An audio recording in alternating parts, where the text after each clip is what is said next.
বোরখা পরেই চলো মা বোন, বোরখা পরেই চলো মা বোন, সদা সর্বদায় ইমান আমল সব হারাবে দেখলে বেগানায়। মা বোন ইমান আমল সব হারাবে দেখলে বেগানায়। বোরখা পরেই চলো মা বোন, সদা সর্বদায় ইমান আমল সব হারাবে দেখলে বেগানায়। মা বোন ইমান আমল সব হারাবে দেখলে বেগানায়। স্কুল কলেজ কুটুম বাড়ি যাইতে যদি চাও, ঘর হতে বের হওয়ার আগে বোরখা পরে নাও। স্কুল কলেজ কুটুম বাড়ি যাইতে যদি চাও, ঘর হতে বের হওয়ার আগে বোরখা পরে নাও। আপন জনের সঙ্গে নিবে, আপন জনের সঙ্গে নিবে, যাইবা না একাই। ইমান আমল সব হারাবে দেখলে বেগানায়। মা বোন ইমান আমল সব হারাবে দেখলে বেগানায়। বোরখা পরেই চলো মা বোন, সদা সর্বদায় ইমান আমল সব হারাবে দেখলে বেগানায়। মা বোন ইমান আমল সব হারাবে দেখলে বেগানায়। আসসালামু আলাইকুম ওয়া রাহমাতুল্লাহি ওয়া বারাকাতুহু। ইন্নাল হামদুলিল্লাহ নাহমাদুহু ওয়া নাস্তাঈনুহু ওয়া নাস্তাগফিরুহু ওয়া নাউযু বিল্লাহি মিন শুরুরি আনফুসিনা ওয়া মিন সাইয়্যাতি আ'মালিনা। মান ইয়াহদিহিল্লাহু ফালা মুদিল্লা লাহু ওয়া মান ইউদ্লিলহু ফালা হাদিয়া লাহু। ওয়া আশহাদু আল লা ইলাহা ইল্লাল্লাহু ওয়াহদাহু লা শারীকা লাহু ওয়া আশহাদু আন্না মুহাম্মাদান আবদুহু ওয়া রাসূলুহু সাল্লাল্লাহু তাআলা আলাইহি ওয়া আলা আলিহি ওয়া সাহবিহি ওয়া সাল্লামা তাসলিমান কাসীরা। يا أيها الذين آمنوا اتقوا الله حق تقاته ولا تموتن إلا وأنتم مسلمون. يا أيها الناس اتقوا ربكم الذي خلقكم من نفس واحدة وخلق منها زوجها وبث منهما رجالا كثيرا ونساء واتقوا الله الذي تساءلون به والأرحام إن الله كان عليكم رقيبا. يا أيها الذين آمنوا اتقوا الله وقولوا قولا سديدا يصلح لكم أعمالكم ويغفر لكم ذنوبكم ومن يطع الله ورسوله فقد فاز فوزا عظيما. أما بعد فإن خير الحديث كتاب الله وخير الهدي هدي محمد صلى الله عليه وسلم وشر الأمور محدثاتها وكل محدثة بدعة وكل بدعة ضلالة وكل ضلالة في النار. أعوذ بالله من الشيطان الرجيم. بسم الله الرحمن الرحيم. وقل للمؤمنات يغضضن من أبصارهن ويحفظن فروجهن ولا يبدين زينتهن إلا ما ظهر منها. আল্লাহ পাক রব্বুল আলমিনের সমস্ত প্রশংসা যে আল্লাহ পাক রব্বুল আলমিন আমাদেরকে সৃষ্টি করেছেন এবং আমাদেরকে একমাত্র তার ইবাদত বন্দেগীর আদেশ প্রদান করেছেন। সে আল্লাহ পাক রব্বুল আলমিনের লাখ লাখ শুকরিয়া, যিনি আল্লাহ পাক আমাদেরকে রমজান মাসে সিয়াম কিয়ামের তৌফিক দান করেছেন। বলুন আলহামদুলিল্লাহ। আল্লাহ পাক এইরকম বহু রমজান আমাদের জীবনে যেন দেন এবং সেসব রমজানে আমাদেরকে নেক আমলের তৌফিক যেন দান করেন। আল্লাহ পাক রব্বুল আলমিনের ইবাদত সর্বদাই করতে হবে। যে আল্লাহ পাক রমজানের রব, রমজানের সৃষ্টিকর্তা, সে আল্লাহ পাক রমজান ছাড়া আরও যে 11 মাস আছে সেসবের সৃষ্টিকর্তা, সেসবের রব। সুতরাং জীবনের প্রত্যেকটি ক্ষেত্রে প্রত্যেকটি সময় আল্লাহ পাক রব্বুল আলমিনের বিধান অনুযায়ী জীবনযাপন করতে হবে। ইবাদতের ক্ষেত্রে, আকীদার ক্ষেত্রে, আখলাক চরিত্রের ক্ষেত্রে, জীবনের সমস্ত ক্ষেত্রে। আর কিছুদিন পরে আবার নেকের সুযোগ আসছে জিলহজ মাসে, যাতে আর একটি ফরজ আদায় হবে।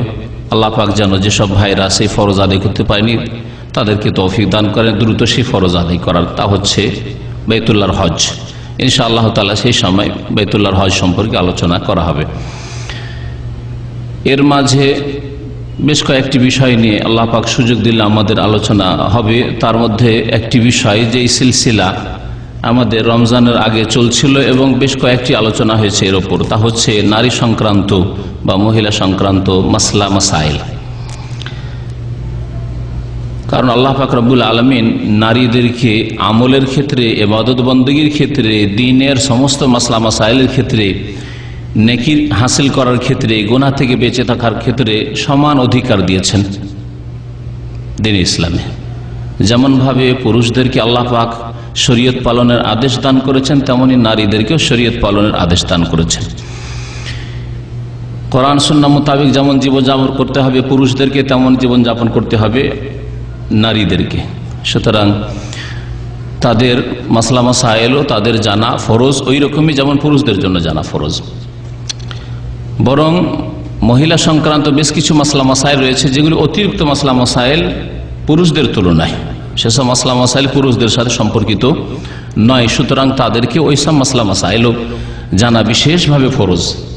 কিন্তু তার সাথে মনে রাখবেন যে পুরুষদের ওপর নারী সংক্রান্ত মাসলা মাসাইল জানাও ফরজ, কারণ পুরুষদেরকে আল্লাহ পাক রব্বুল আলামিন নারীদের ওপর নেতৃত্ব দান করেছেন, মালিকানা দান করেছেন। মহান আল্লাহ কোরআন কারীমে ইরশাদ করেছেন, আর রিজালু কাওয়ামুন আলান নিসা, পুরুষদেরকে নারীদের ওপর নেতৃত্ব দান করা হয়েছে।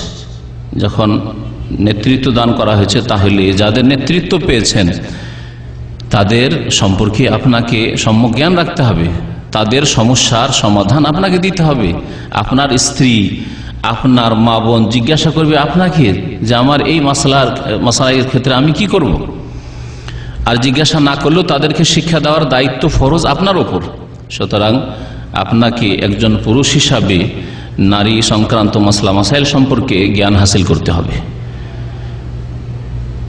যেসব মাসলা মাসাইল মহিলাদের সাথে সম্পর্কিত, তার একটি মাসলা হচ্ছে নারীদের অলংকার বা নারীদের জিনত। এই বিষয়টি জানা অত্যন্ত জরুরি, কারণ জিনত সংক্রান্ত বা অলংকার সংক্রান্ত মাসলা মাসাইল সম্পর্কে শরীয়ত বিরোধী কাজ নারীদের মধ্যে খুব বেশি রয়েছে। বিশেষ করে আজকাল ফিতনার যুগে, বেহায়া বেপর্দা হওয়ার যুগে এবং পাশ্চাত্য সভ্যতার অন্ধ অনুকরণের যুগে, গোলামির যুগে নারীরা অন্ধভাবে মুসলিম সমাজের আল্লাহর শত্রুদের কাফেরদের অনুকরণ করে চলেছে।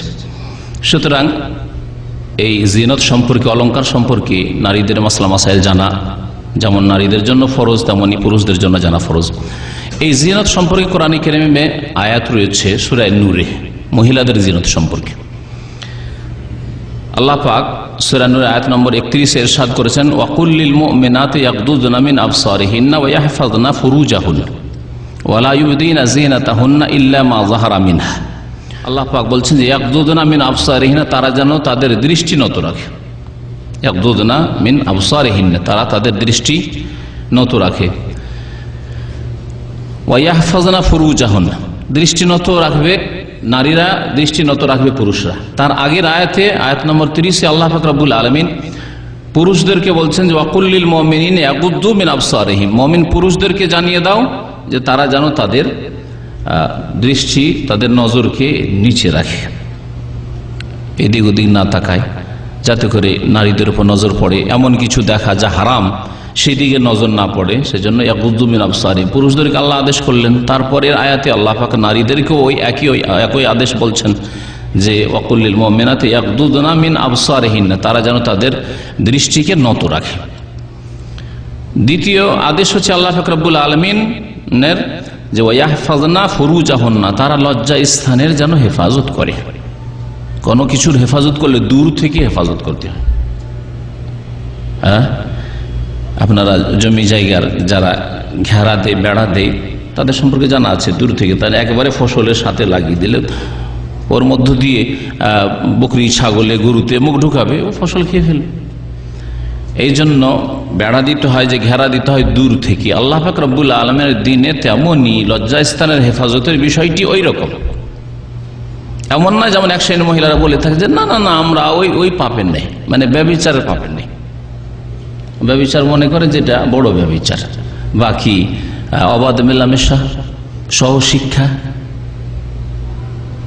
অপর পুরুষের দিকে তাকানো, অপর পুরুষ তাদের দিকে তাকাচ্ছে, চেহারা খোলা, কথা বলছে অপর পুরুষের সাথে, অপর পুরুষের সাথে খাওয়া দাওয়া করছে, হোটেলে পুরুষরা খাচ্ছে, ওই পাশের টেবিলে মহিলারা বসে গেল খাচ্ছে। দেবর ভাসুর থেকে পর্দা নেই, দুলা ভাই ভগ্নিপতি থেকে পর্দা নেই। এগুলিকে মনে করে না যে এগুলি লজ্জা স্থানের হেফাজত না করার অন্তর্ভুক্ত। এগুলি হচ্ছে লজ্জা স্থানের হেফাজতের বিপরীত বিষয়, হেফাজত করে না তারা, এটা মনে করে না। কোনো পুরুষকে দেখে হেসে উঠল, হাসি দিল, মনে করেন কোনো ব্যাপার না, এটা আমাদের সমাজে চলছে। বরং পশ্চিমা সমাজে যদি পুরুষকে দেখে কোনো মহিলা না হাসে, কোনো এক মহিলার মন্তব্য যে না হাসলে অভদ্র বলবে, সুতরাং অভদ্র তো হতে চায় না, ভদ্র মহিলা হতে চায়, সেজন্য একটা হাসি দিতে, মুচকি হাসি দিতে হবে। দুলাভাইকে দেখেছে, সামনে গিয়ে একটু যদি মুচকি হাসি না দেয় অসন্তুষ্ট হয়ে যাবে। হ্যাঁ, দেবরের সাথে হেসে কথা না বলে অসন্তুষ্ট হয়ে যাবে, ইত্যাদি ইত্যাদি। এগুলি হচ্ছে নিজের লজ্জাস্থানের হেফাজত না করার শামিল। কারণ মানুষ পাপে যে লিপ্ত হয়, ধীরে ধীরে গিয়ে কাবিরা গুনাহ বড় পাপে লিপ্ত হয়। আর সাগিরা, এই ছোট গুনাহগুলি যেগুলি বললাম, সাগিরা গুনাহগুলি অনেকগুলি কাবিরা, এর মধ্যে সাগিরা গুনাহগুলি যখন কন্টিনিউ করা হয়, বারবার করে করা হয়, তখন সেগুলি কাবিরা গুনাহ। একদিন পুরুষদের মাঝখানে মহিলা চলে গেল, একবার যদি সাগিরা হয়, তাহলে দৈনিক যারা একসাথে লেখাপড়া করছে, নারী পুরুষ একসাথে লেখাপড়া করছে, কাবিরা গুনাহ। একদিন মুচকি হাসি দিল, যদি সাগিরা গুনাহ হয় ধরেই নেন, তাহলে যার অভ্যাসই হচ্ছে যে কোনো পুরুষকে দেখলে, দুলাভাইকে দেখলে, যখনই দেখা সাক্ষাৎ হয়, দেবরের সাথে যখনই দেখা সাক্ষাৎ হয়, কথা বলে হাসে, তাহলে কাবিরা গুনাহ। সাগিরা গুনহাই বারবার করলে সেটা কাবিরা হয়ে যায়। এটি হচ্ছে আহলে সুন্নাত ওয়াল জামাতের আকীদা, বিশ্বাস, এবং এতে কোনো দ্বিমত নেই, কোনো মযহাবের দ্বিমত নেই। তো আল্লাহ পাক রব্বুল আলামিন লজ্জা স্থান হেফাজতের কথা বলেছেন। তারপরে যে বিষয়টি উল্লেখ করেছেন সেটা হচ্ছে আজকের আমাদের বিষয়। আল্লাহ পাক বলছেন, ওয়ালা ইউবদিনা যিনাতাহুন্না, তারা তাদের জিনতকে যেন প্রকাশ না করে, তাদের অলংকারকে, সাজসজ্জাকে প্রকাশ যেন না করে, ইল্লা মা যাহারা মিনহা, তবে নিজে থেকেই যা প্রকাশ পেয়ে যায়। এই আয়াতের অনুবাদ যদি সঠিকভাবে করা হয়, তাহলে মাসআলা একবার স্পষ্ট, কোনো অস্পষ্টতা নেই যে মহিলারা তাদের অলংকার প্রকাশ করবে না, করা যাবে না, তাহলে প্রকাশ ইল্লা মা যাহারা মিনহা, যা নিজে থেকেই প্রকাশ হয়ে যায়, প্রকাশ করতে হয় না, যা ঢেকে রাখা সম্ভব নয়। তা কি? তা প্রথম ওপরের কাপড়, ওপরে যে কোনো কাপড় পরুক সেটা প্রকাশ পাবে। বোরকা পরে আছে, বোরকা প্রকাশ পাবে যে এটা একজন মহিলা যাচ্ছে, তাই না? এটা নিজে থেকে প্রকাশ পেয়ে যাচ্ছে, প্রকাশ করতে হয় না, এটা ঢাকা সম্ভবই না। যতই কাপড় দেন তার উপরে একটা কাপড় থাকবে। তারপরে আরেকটি দিক হচ্ছে যে গোটা শরীর মাথা থেকে পা পর্যন্ত ঢেকে আছে, কিন্তু হঠাৎ করে বাতাসে কাপড়ের কিছু অংশ উড়ে গেল, তারপরে হঠাৎ কিছু অংশ প্রকাশ পেয়ে গেল, ইচ্ছা করে সে প্রকাশ করেনি, তাড়াতাড়ি করে ঢাকতে ঢাকতে কিছু অংশ দেখা গেল, ইল্লা মা যাহারা মিনহা, নিজে থেকে প্রকাশ পেল। কিন্তু এক শ্রেণীর আলেমরা এই আয়াতের অনুবাদ করেছে ইল্লা মা যাহারা মিনহা মানে হাত আর চেহারা খোলা থাকবে, হাত আর চেহারা খোলা থাকবে। তাহলে আল্লাহ মা যাহারা বলতেন না, যা নিজে থেকে প্রকাশ, চেহারা নিজে থেকে প্রকাশ পায় না, বরং প্রকাশ করেন মহিলারা, প্রকাশ করে থাকে মহিলারা। সুতরাং এই আয়াতের অনুবাদই তারা ভুল করেছে, যার ফলে এক শ্রেণীর আলেমদের ফতোয়া যে চেহারা ঢাকা ওয়াজিব নয়, ফরজ নয়, হাত ঢাকা ফরজ নয়, পা ঢাকা ফরজ নয়, এগুলি ফতোয়া তাদের। কিন্তু নবী করিম সাল্লাল্লাহু আলাইহি ওয়াসাল্লাম বলেছেন, আল মারআতু কুল্লুহা আওরা, নারী জাতি সমস্তটাই হচ্ছে আবৃত রাখার বস্তু, তাদেরকে আওরত বলা হয়েছে, আওরা। নবী করিম সাল্লাল্লাহু আলাইহি ওয়াসাল্লাম পুরুষদের আওরা কতটা বলেছেন? আল ফাখিজ আওরা, রান হাঁটু পর্যন্ত, নাভি থেকে নিয়ে হাঁটু পর্যন্ত, এটা ঢেকে রাখার বস্তু। আর গা খালি গায়ে আছে, অসুবিধা নেই, হারাম নাই। হাত খোলা আছে, হাফ গেঞ্জি আছে, সেন্টু গেঞ্জি আছে, হারাম নাই। নামাজের পোশাক বলছিলেন, কিন্তু এমনি সময়ে। তো আল্লাহ পাক রব্বুল আলামিন এখানে বলছেন যে ওয়ালা ইউবদিনা যিনাতাহুন্না, মহিলারা যেন তাদের অলংকার বা সাজসজ্জা প্রকাশ না করে।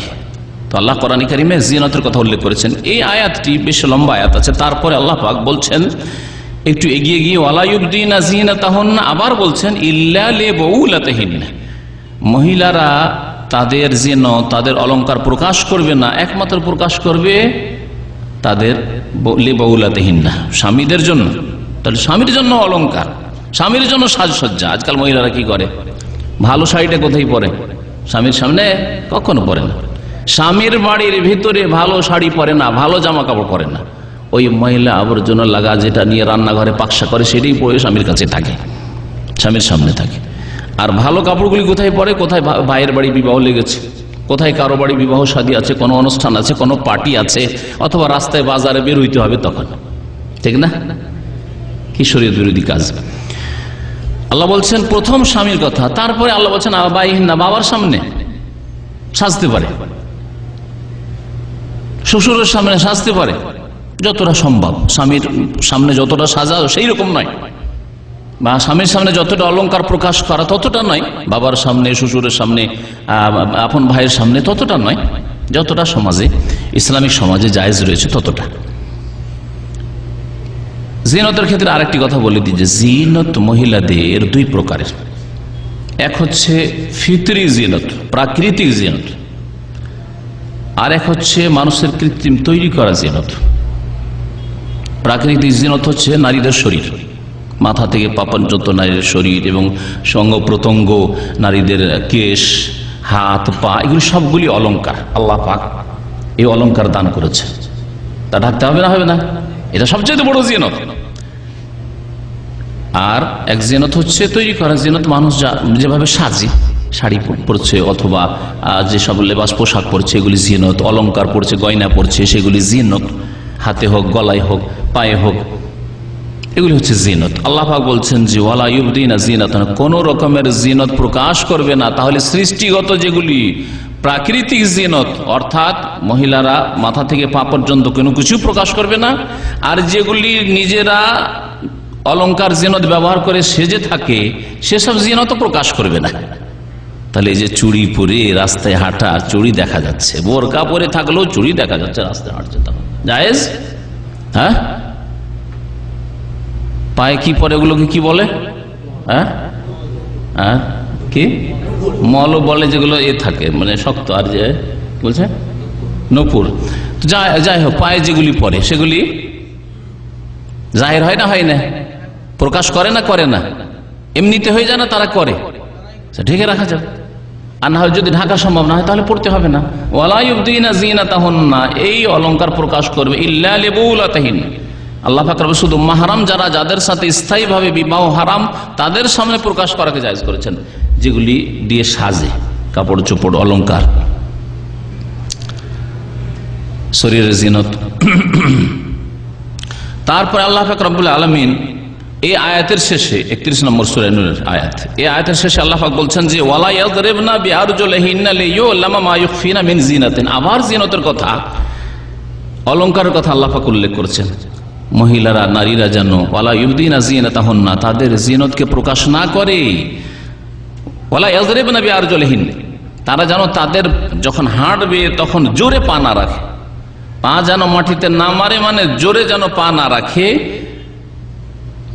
লিয়ুলামা মা ইউখফিনা মিন জিনাতিহুন্না, তাদের কাপড়ের নিচে যেসব জিনত অলংকার আছে সেগুলি যেন লিয়ুলামা মা ইউখফিনা মিন জিনাতিহুন্না, যেগুলি লুকিয়ে রাখা আছে সেগুলি যেন জানতে পারে যে হ্যাঁ কিছু পরে আছে, পায়ে অলংকার আছে, হাতে অলংকার আছে, আর ধপ ধপ ধপ ধপ করে হাঁটছে, আর চুড়ি বাঁধছে, অথবা পায়ের যা কিছু আছে সেগুলো বাঁধছে। খবরদার এটাও যেন না করে, আল্লাহ পাক বলছেন। তো আল্লাহ পাক রব্বুল আলামিন এই আয়াতে 3 বার করে নারীদের জিনতের কথা, অলংকারের কথা উল্লেখ করেছেন। তারপরে আল্লাহ পাক তওবার জন্য আহ্বান করেছেন নারী পুরুষ। নারীরা এই কাজ করলে, গুনার কাজ করলো, সুতরাং তোমরা তওবা করো। আর পুরুষরা এই সব জিনত প্রকাশ করার কারণে নারীদের ফিতনায় লিপ্ত হইল বা তাদের দিকে নজর দিল, সেই জন্য গুনাহগার হবে। আল্লাহ পাক বলছেন ওয়াতুবু ইলাল্লাহি জামিআন আইয়ুহাল মুমিনুনা লাআল্লাকুম তুফলিহুন। তুবু ইলাল্লাহি জামিআ, তোমরা সকলেই আল্লাহর দরবারে তওবা করো, নারী পুরুষ সকলেই আল্লাহর দরবারে তওবা করো, ফিরে আসো। আইয়ুহাল মুমিনুন, হে মুমিন সকল নারী পুরুষ, মুমিন মুমিনাত, লাআল্লাকুম তুফলিহুন, তাহলে তোমরা পরিত্রাণ পাবে, রেহাই পাবে। এই আয়াতের সংক্ষিপ্ত তাফসীর করার পরে এখন আসি মহিলাদের জিনতগুলি সম্পর্কে এবং এই জিনত সম্পর্কে তাদের মাসলা মাসাইলগুলি কি। অনেকগুলি মাসলা মাসাইল রয়েছে, যতদূর সম্ভব, সময় যথেষ্ট চলে গেছে, সংক্ষেপে সেগুলি পেশ করার চেষ্টা করব। প্রথম কথা, আল্লাহ পাক রব্বুল আলামিন মহিলাদের শরীরে যেসব বস্তুকে কেটে ফেলতে বলেছেন অথবা পরিষ্কার করতে বলেছেন সেগুলি তাদেরকে করতে হবে, যেগুলিকে বলা হয়েছে ফিতরাত, প্রাচীনতম সুন্নত, খামসুম মিনাল ফিতরা। নবী করিম সাল্লাল্লাহু আলাইহি হাদিস আছে যে 5টি প্রাচীন সুন্নত রয়েছে, ফিতরতি সুন্নত রয়েছে। তার মধ্যে একটি হচ্ছে তাকলিমুল আজফার, নখ কাটা। নখ কাটা, যেমন পুরুষদের নখ কাটতে হবে তেমন মহিলাদের নখ কাটতে হবে। মহিলারা কি করে আজকাল লম্বা করে নখ রাখে, আর দেখে হিংস্র পশু লাগে। এমন যে ভালো লাগে তাও নয়, কিন্তু না, যখন মানুষের প্রকৃতি বিকৃত হয়ে যায় তখন খারাপটাই ভালো লাগে। ছোট ছেলে মেয়ে দেখবেন যদি গায়ের কাপড় খুলে লজ্জা পায়, এটা হচ্ছে তার প্রকৃতি, মানুষের প্রকৃতিটা। কিন্তু ওকে ন্যাংটা করে রেখে রেখে অভ্যাস যখন করে দেন তখন ন্যাংটা থাকতে ভালো লাগে, কাপড় রাখতে তাকে কষ্ট লাগে, তাই না? প্রকৃতি বিকৃত হয়ে গেছে তার। ওই রকমই হয়েছে আমাদের সমাজের মহিলাদের। নখ কাটা সুন্নাতে মুআক্কাদা, এবং এই নখ প্রত্যেক সপ্তাহে কাটা হচ্ছে, নারী হোক অথবা পুরুষ, এটা হচ্ছে সবচেয়ে ভালো মুস্তাহাব, প্রত্যেক সপ্তাহে কাটেন আপনি। এইরকমই যেসব আরো সুন্নাতগুলি রয়েছে প্রাচীনতম সুন্নাত, সেগুলির ক্ষেত্রেও যেসব কেশ বা চুল কাটতে হয় অথবা উঠিয়ে ফেলতে হয়, সেগুলিও প্রত্যেক সপ্তাহে করা ভালো। আর আর খুব বেশি সময় দিয়েছেন নবী করিম সাল্লাল্লাহু আলাইহি ওয়াসাল্লাম, কতদিন বলতে পারেন? হ্যাঁ, 40 দিন, 40 দিনের বেশি নয়। এই নখ সমস্ত উলামায়ে কেরামদের এই ক্ষেত্রে ঐক্যমত রয়েছে যে নখ কাটতে হবে, নখ কাটতে হবে। আর নখ রাখা এতে কি ক্ষতি রয়েছে? প্রথম কথা, আল্লাহ পাক রব্বুল আলামিন যেইভাবে তার মাখলুককে দেখতে চান, যেভাবে তার বান্দাকে দেখতে চান, তার বিকৃতি ঘটানো, বিকৃতি ঘটানো। তারপরে নোংরাও লাগে দেখতে।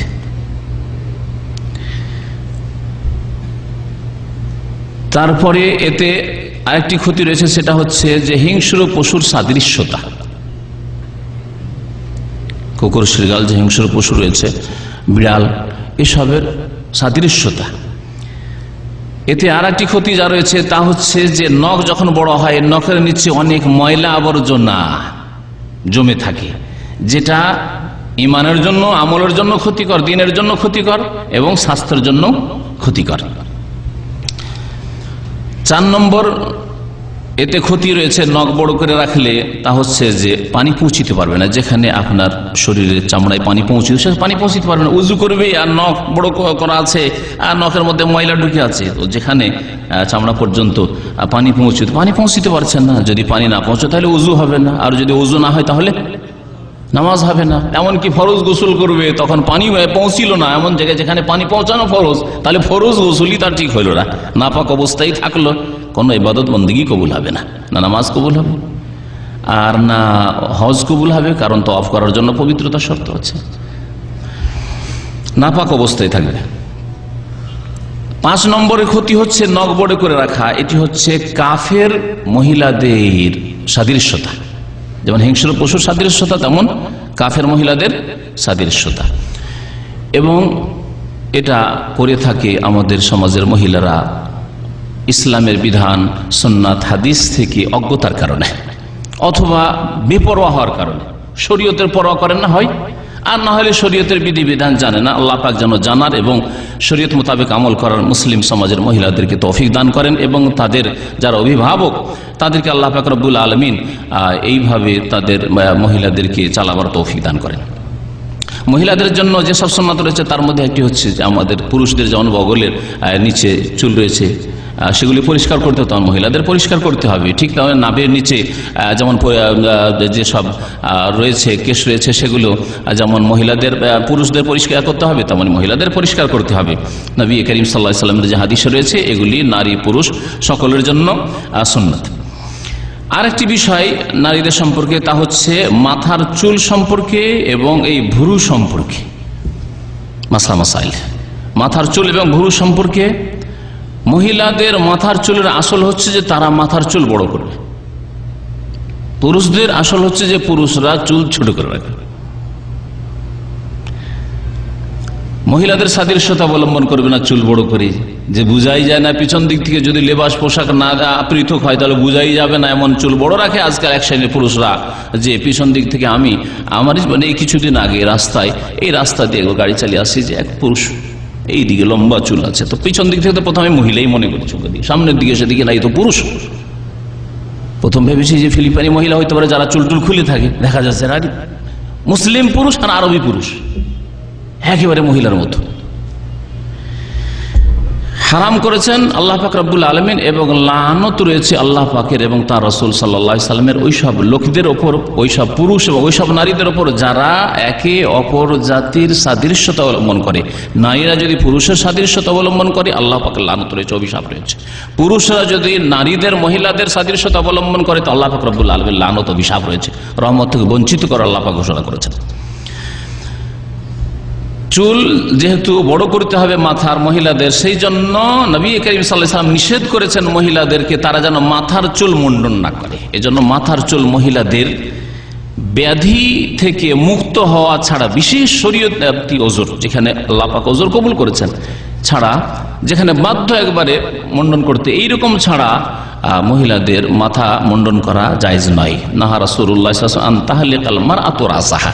নবী করিম সাল্লাল্লাহু আলাইহি ওয়াসাল্লাম হাদিসে সাহাবীরা বর্ণনা করছেন যে রাসূলুল্লাহ সাল্লাল্লাহু আলাইহি ওয়াসাল্লাম মহিলাদেরকে মাথা মুন্ডন করতে নিষেধ করেছেন। হজ উমরা আপনি করলে, মাথা মুন্ডন করলে 3 বার করে নবী করিম সাল্লাল্লাহু আলাইহি ওয়াসাল্লাম রহমতের দোয়া দিয়েছেন, তাই না? আল্লাহুম্মা আরহামিল মুহাল্লিকিন, আল্লাহুম্মা আরহামিল মুহাল্লিকিন, আল্লাহ যারা মাথা মুন্ডনকারী তাদের উপর রহম করো, তাদের রহম করো, তাদের রহম করো। আর মহিলাদেরকে নিষেধ করা হচ্ছে, হারাম। কারণ মহিলাদের সাজ রয়েছে, অলংকার রয়েছে, জিনত রয়েছে চুলে, আল্লাহ পাকের সৃষ্টিগত জিনত, তাকে বাড়াতে বলা হয়েছে। সৌদি আরবের বিগত যে মুফতি ছিলেন রহমতুল্লাহ আলাইহি, অর্থাৎ শেখ ইবনে বাজ, তার আগে মুফতি, তার উস্তাদ এবং তার আগে যে মুফতি ছিলেন আল্লামা শেখ মোহাম্মদ বিন ইব্রাহিম আলী শেখ, তিনি বলছেন আম্মা শা'রু রাউসিন নিসা ফালা ইয়াজুজু হালকুহু, মহিলাদের মাথার চুল মুন্ডন করা জায়েজ নাই। নবী করিম সাল্লাল্লাহু আলাইহি ওয়াসাল্লাম হাদিস শুনালাম, তার সাথে সাথে তার উক্তি, আর এটি হচ্ছে ফতোয়া, যাতে কোনো দ্বিমত নেই কোনো উলামায়ে কেরামদের।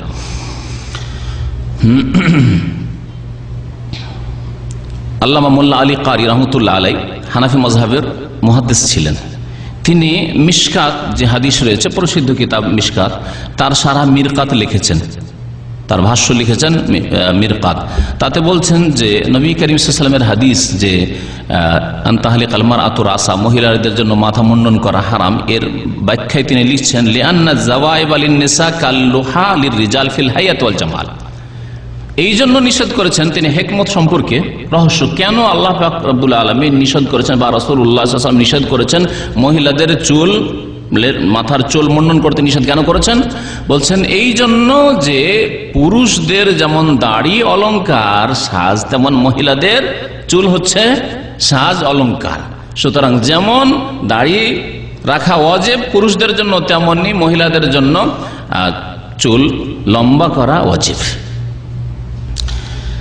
তাহলে মাথা মুন্ডন হারাম জানলাম আমরা। তাহলে মাথার চুল ছোট করা, হ্যাঁ, আজকাল অধিকাংশ মুসলিম মহিলা মাথার চুল ছোট করে রাখে, জায়েজ।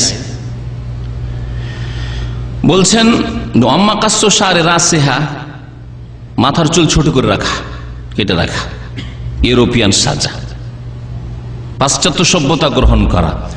ফাইন কানা লিহাজাতিন গায়রা যিনা কাআন তা'জিজা আন মুউনাতিহি আও ইয়াতুলু কাসীরা আও ইয়াশুক্কু আলাইহা, যদি এমন হয় যে গরিব মানুষ, দরিদ্র মহিলা, আর মাথার চুল রেখে মাথার চুলের খেদমত করতে পারছে না, পয়সা পেটে খাওয়ার ব্যবস্থা নেই, তো মাথার চুলের তেলের পয়সা কোথায় পাবে? তেল নেই।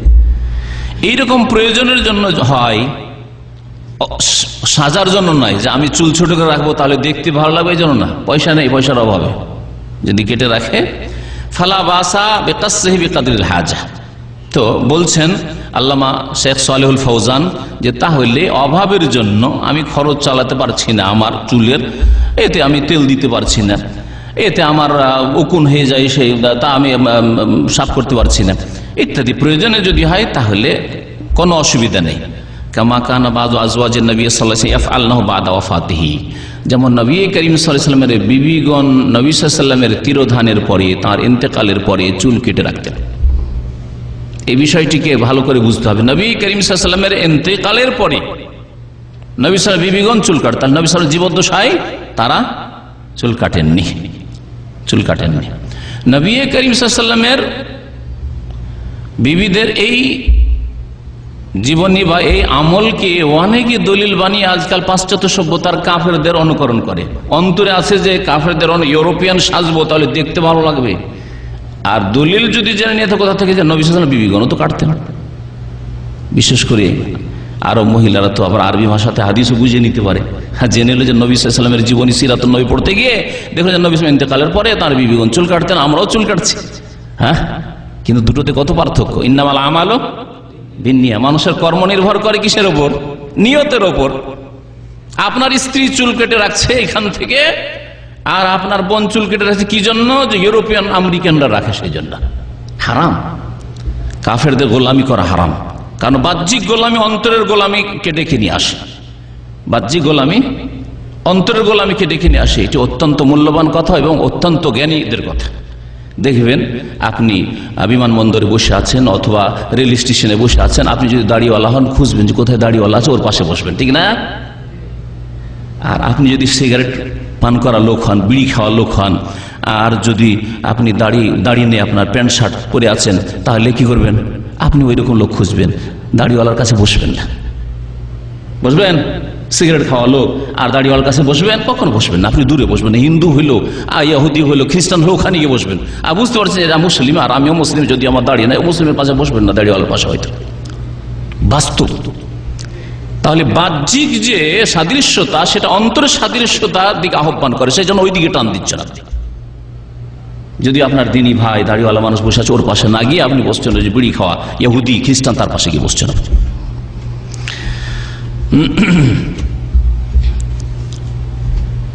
তো নবী করিম সাল্লাল্লাহু আলাইহি ওয়াসাল্লামের বিবিগণ যে চুল কেটেছেন কি নিয়তে? আজকালকার মহিলাদের নিয়ত হলো পাশ্চাত্য সভ্যতার, ইউরোপ আমেরিকার মহিলাদের, কাফের মহিলাদের অনুকরণ করা, যেটা হারাম। মান তাশাব্বাহা বিকওমিন ফাহুয়া মিনহুম। নবী করিম সাল্লাল্লাহু আলাইহি ওয়াসাল্লামের প্রসিদ্ধ হাদিস, কোন জাতি যদি অন্য কোন জাতির সাদৃশ্যতা অবলম্বন করে, তাহলে তাদের দলে শামিল হবে দুনিয়াতেও এবং তাদের দলে শামিল হবে কাল কিয়ামতেও। তাদের সাথে জাহান্নামে যাবে, তাদের সাথে গিয়ে ধ্বংস হবে, সর্বনাশ হবে। আর নবী করিম সাল্লাল্লাহু আলাইহি ওয়াসাল্লাম বিবিগণ নবী সাল্লাল্লাহু ইন্তেকালের পরে চুল কেটে রাখতেন এই জন্য যে আল্লাহ পাক কোরআনে কারীমে ইরশাদ করেছেন যে ওমা কানা লাকুম আন তুযু রাসূলুল্লাহ, হে মুসলিম, তোমাদের জন্য জায়েজ নয় যে আল্লাহ রাসূল সাল্লাল্লাহু আলাইহি সাল্লামকে তোমরা কষ্ট পৌঁছাবে। ওয়ালা আন তানকিহু আজওয়াজাহু মিন বাদিহি আবাদা, এবং নবী করিম সাল্লাল্লাহু আলাইহি সাল্লামের তিরোধানের পরে তার বিবিগণকে তোমরা কেউ বিয়ে করতে পারবে না, বিবাহ করা হারাম। তাহলে নবী সাল্লাল্লাহু আলাইহি সাল্লামের ইন্তেকালের পরে তার বিবিগণ চিরকালের জন্য উম্মতের জন্য হারাম। মা উম্মাহাতুল মুমিনিন। যখন বিবাহের আর কোনো আশা নেই, তাহলে জিনতের প্রয়োজন আছে, সাজার প্রয়োজন আছে? নেই। সেই জন্যই তারা যাতে করে জিনত না হয়ে যায় কেটে রাখতেন চুল, জিনত না করার জন্য। তাহলে নবী সাল্লাল্লাহু আলাইহি ওয়াসাল্লামের জামানায়, সাহাবায়ে কেরামের জামানায়, বরং এই কাছের জামা আজকে থেকে 50 বছর 100 বছর আগে দাদি নানিকে দেখেন, যত চুল বড় হইতো তত বেশি ভালো লাগতো। এটা বোঝা যেত, সমাজে বোঝা যেত না। এই জন্য লম্বা চুল দেখে বিয়ে করতো। ছোটকালে আমার মনে পড়ছে আমাদের বয়সে যে ওই পাত্রী দেখতে এসে চুল দেখতো খুলে যে কত বড় চুল আছে। যদি চুল লম্বা থাকে তাহলে পাত্রী পছন্দ হতো, আর চুল যদি ছোট এখান থেকে চুল আর বাড়ে না, পছন্দ করতো না, না পছন্দ হইল না, ঠিক না? কিন্তু পাশ্চাত্য সভ্যতার যারা গোলাম, তারা আজকাল চুল কাটা আছে কিনা, বা বিয়ে করে নিয়ে আসার পরে না তুমি চুল কাটো, চুল কেটে তোমাকে ভালো লাগছে, কারণ তোমাকে দেখে ওই পশ্চিমা অমুকের মতো লাগছে, অমুক রানীর মতো লাগছে, হ্যাঁ ওই অমুক ফরেন মিনিস্টারের মতো তোমাকে লাগছে।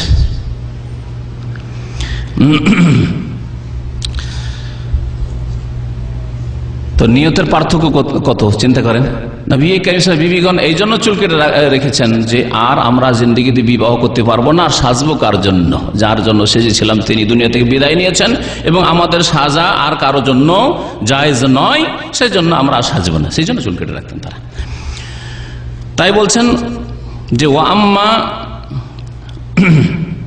ইন কানা কাসদুল মারআতি মিন কাসরি শারি ওয়া তাশাব্বু বিল কাফিরাত, যদি মহিলা এই উদ্দেশ্য করে যে আমরা কাফের পশ্চিমাদের সাদৃশ্যতা অবলম্বন করব চুল কেটে, ফাসেক যারা পাপিষ্ট মহিলা, গুনাহগার মহিলা, বেদিন বেহায়া বেপরদা মহিলা, তাদের সাদৃশ্যতা অবলম্বন করবো, অথবা পুরুষদের সাদৃশ্যতা, পুরুষদেরকে দেখে ভালো লাগে হিপি এখান থেকে ওই রকম চুল আমিও রাখবো, ফাহাজা মুহাররামুন বিলা শাক, এটি হচ্ছে হারাম, নিঃসন্দেহে হারাম। কারণ আল্লাহ পাক নিষেধ করলেন নাহি আনিতাশাবিল কুফার অমুমান, কাফেরদের সাদৃশ্যতা ব্যাপক অর্থে আল্লাহ পাক হারাম করেছেন। ওয়ান্তাশাব্বাহুল মারাতি বির রিজাল, এবং পুরুষদের সাদৃশ্যতা আল্লাহ পাক হারাম করেছেন। আল্লামা মুহাম্মদ আমিন শানকিতি তার একটি তাফসীর রয়েছে কোরআনের তাফসীর, কোরআনের আয়াত দিয়ে, আযওয়াউল বায়ান এই তাফসীরের নাম। সেই তাফসীরে তিনি উল্লেখ করেছেন সূরা আহজাবের আয়াত নম্বর 53-তে উল্লেখ করেছে, ইন্নাল উফাল্লাযী সারা জারিয়ান ফি কাসীরিন মিনাল বিলাদ বিকাতিল মারাতি শারা রাসিহা ইলা কুরবে উসুলিহি সুন্নাতুন ইফরিনজিয়াতুন মুখালিফাতুন লিমা কানা আলাইহি নিসাউল মুসলিমিন ওয়া নিসাউল আরব ক্বাবলা আল ইসলাম। বলছেন যে বর্তমান যুগে মুসলিম মহিলাদের যে সভ্যতা বহু দেশে দেখা যাচ্ছে যে তারা কি করে, চুলকে কেটে রাখে ছোট করে। এটি হচ্ছে সুন্নাতুন আফরিনজিয়া। এই সুন্নত হচ্ছে পশ্চিমা সুন্নত। আফরিনজি বলা হয় ব্রিটিশ বা ইউরোপ যারা, কারণ ব্রিটিশ অধিকাংশ দেশগুলি দখল করেছিল, সেজন্য ওই তাদের প্রভাবটা বেশি মুসলিম দেশগুলির ওপর। এদের সুন্নত এবং মুসলিম মহিলারা সাহাবায়ে কেরামদের জামানা থেকে এবং ইসলামের পূর্বেও যে মহিলারা ছিল যেইভাবে চুলকে বড় রাখত তার বিপরীতে। তাহলে প্রাকৃতিকভাবে চুল বড় করা ইসলামের পূর্বেও ছিল, আগের যে দিনগুলি ছিল তাতে, আর ইসলাম আসার পরেও চুল বড় করে রাখা মহিলাদের ছিল। ফাহুয়া মিন জুমলাতিল ইনহিরাফাত আল্লাতী আম্মাতিল বালওয়া বিহা ফিদ-দীন ওয়াল খুলুক ওয়াস-সামত ওয়া গায়রা যালিকা। এমন একটি বিপদ বালা এসেছে উম্মতে মুসলিমা আর মহিলাদের উপর যে ব্যাপক আকার ধারণ করেছে ধর্মীয় ক্ষেত্রে, আখলাক চরিত্রের ক্ষেত্রে, যে মুসলিম মহিলারা পশ্চিমা ইহুদি খ্রিস্টানদের মহিলাদের সাদৃশ্যতা অবলম্বন করেছে।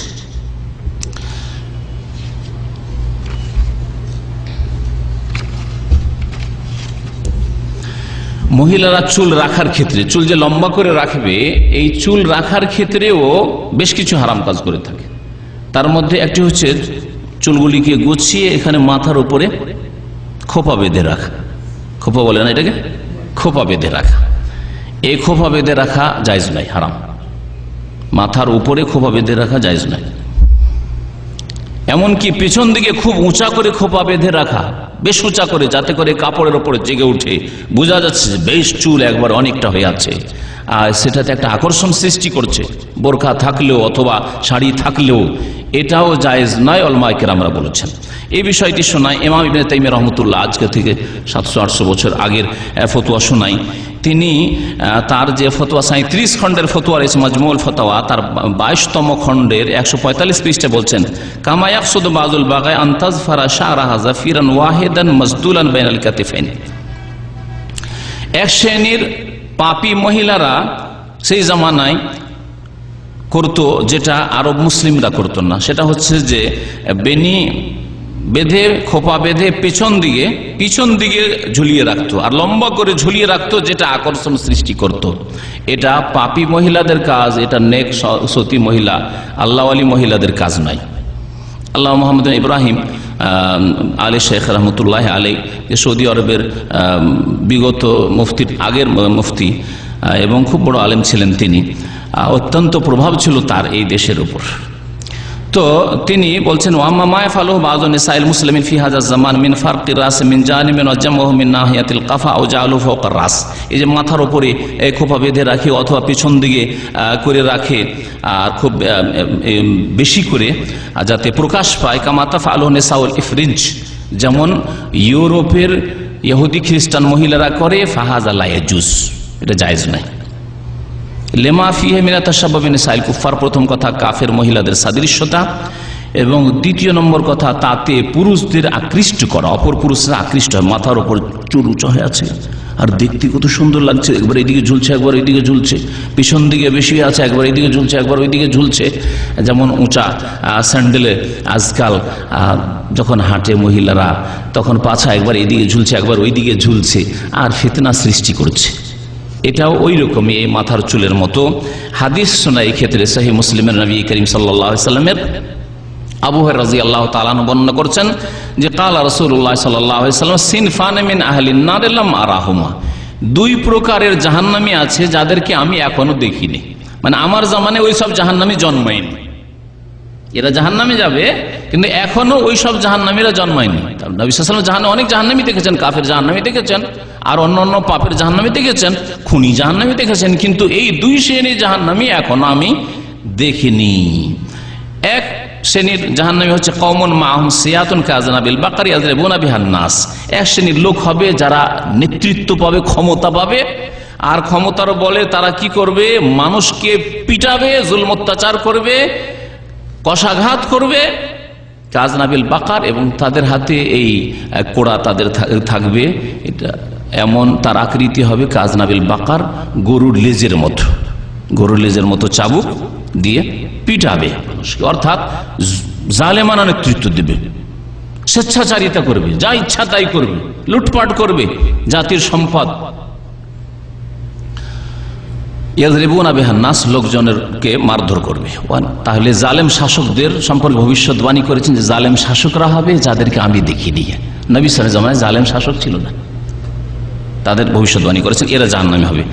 আর এক শ্রেণীর জাহান্নামী হবে নিসাউন, তারা হবে নারী জাতি। নিসাউন, মহিলারা, কাসিয়াতুন, কাপড় পরিধান করে থাকবে, আরিয়াতুন, কিন্তু উলঙ্গ থাকবে। আসলে কেমন কাপড় হবে তাহলে? হ্যাঁ, এমন কাপড় হবে হয়তো যে পাতলা, যাতে কাপড় তো পরে আছে কিন্তু ভিতর প্রকাশ পাচ্ছে, দেখা যাচ্ছে। এক।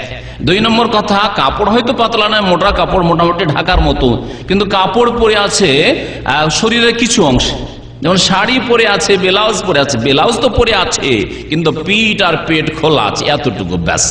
আধা হাত বা 4 আঙ্গুল ব্লাউজ, আধা হাত ব্লাউজ দিয়ে কি ঢাকবে নাকি? হ্যাঁ, পুরো ঢাকতে হবে না। আজকাল তাহলে বাঙালি সমাজে যে শাড়ি এবং শাড়ির সাথে যে ব্লাউজ, এই ব্লাউজ যথেষ্ট না পর্দার জন্য। তবে নিজের স্বামীর সামনে যদি হয়, শুরু বক্তব্যে যেমন বলেছি, নিজের বাবার সামনে হয়, নিজের আপন ভাইদের সামনে, মাহারামদের সামনে, সেটা আলাদা কথা। কিন্তু ওই শাড়ি ব্লাউজ পরে রাস্তাঘাটে, মাঠে, বাজারে, হাটে, সব জায়গায় ঘোরাফেরা করবি আর দেখা যাবে, এটা জায়েজ নাই, হারাম। নবী করিম সাল্লাল্লাহু আলাইহি ওয়াসাল্লাম বলছেন যে কাপড় পরে থাকবে কিন্তু উলঙ্গ থাকবে। মুমিলাতুন মাইলাত, ওড়না, যেমন আজকালকার ওড়না আছে কিন্তু বুক রাখা আছে, কাঁধে ঝুলিয়ে রেখেছে, এই দিক থেকে অথবা এই দিক থেকে ওই দিকে ঝুলিয়ে রেখেছে, হ্যাঁ, তাই না? মাথা ঢাকে না। কাপড় তো আছে, ওড়না নামে একটা জিনিস তো আছে, কিন্তু ঢাকে না তাকে। অথবা এমন আজকালকার ওড়না হয়েছে ছোট্ট, এইটুকু, এইদিকে পিছন দিকে চুল বেরিয়ে যায়। বোরখার সাথে এক শ্রেণীর মহিলারা আজকাল বাজারে যে ওড়না বিক্রি করেছে এত ছোট যে আমাদেরকে স্পেশাল অর্ডার করে যে ওড়না এর চাইতে ডবলের বেশি করবে, নিতে হয়। না হলে নর্মাল যে ওড়না বোরখার সাথে চলছে সেটা দিয়ে পর্দা হয় না। তাহলে কাপড় তো আছে ওড়নার নামে একটা, কিন্তু আরিয়াতুন, উলঙ্গ থাকে না। শরীরে যে অংশ ঢাকা ফরজ আর মহিলাদের সমস্ত অংশ ঢাকা ফরজ, তা খুলে রাখে তারা।